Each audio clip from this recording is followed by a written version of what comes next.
right, my friends, for today's reading lesson, I am on page 227 in our Orange ELA reading book. Now this is going to be a poem all about maps. And I want you guys to keep in mind what a haiku is.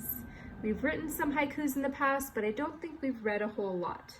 But if you remember our Valentine's Day poems that had 5 syllables in the first line, 7 syllables in the second line, and 5 syllables in the last time, that was an example of a haiku.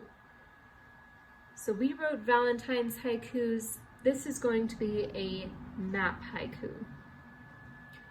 And I want you to keep in mind that haikus are a kind of poem.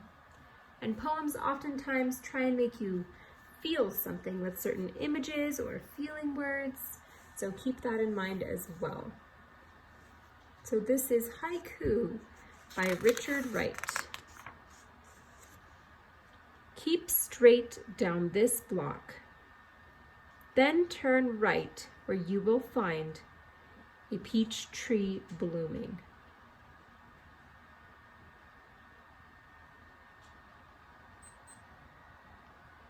So that was a very short read.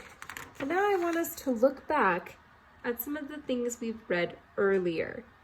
For example, haiku and If Maps Could Talk are about similar topics, right? They're both about maps and using directions, and yet they are so different.